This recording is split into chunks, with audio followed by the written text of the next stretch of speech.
Welcome back to Hey Kentucky here at KS Bar and Grill, watching the U.S. women's team. Let's get back to it with some bad news out of Louisville. A recent crime wave has been linked to a number of different people, including some potential perpetrators as young as 14. Louisville police are asking citizens in Louisville to watch their kids' social media and to keep track of what they're doing. Josh, 14-year-olds causing major crime. Yeah, that's not an encouraging number, is it, right? I mean, these kids are, barely out of middle school, and being a part of a crime wave, not something, it's 10 o'clock, where are your kids? Are we back to that era? And, things have been good in Louisville for a while. I mean, and the crime has actually been down for the last couple of years. It's a shame these last month, maybe it's the heat or the summer or whatever, but with 14-year-olds, hopefully parents will heed the advice and keep track with what's going on. Now, if you live or visit close to Barren River Lake, be careful because they have found strands of E. coli in the water.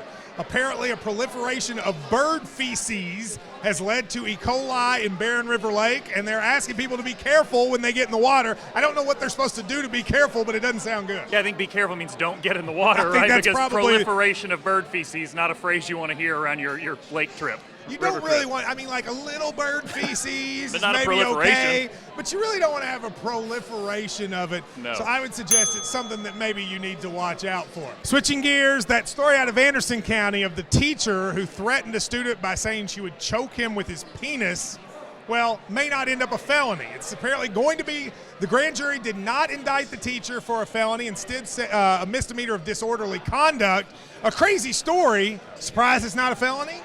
No, I think that, obviously an overstep, obviously not something the teacher should do, but stopping short of a felony I think is probably fair. Probably so. I mean, she lost her job, and that was probably the right thing. You wonder, though, how does a teacher get so angry that they end up saying that?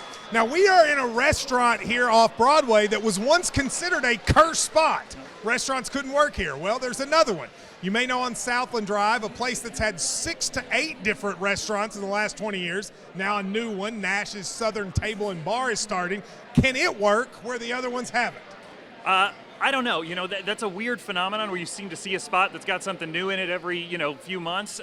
I hope so for the people who start a restaurant. It's a hard thing to do. Let me tell you something, Nash's Table and Bar. You can make it work. Where KS Bar and Grill had like 10 things closed before we came here, and look at this crowd. You can make it work. Keep the faith up there on Southland.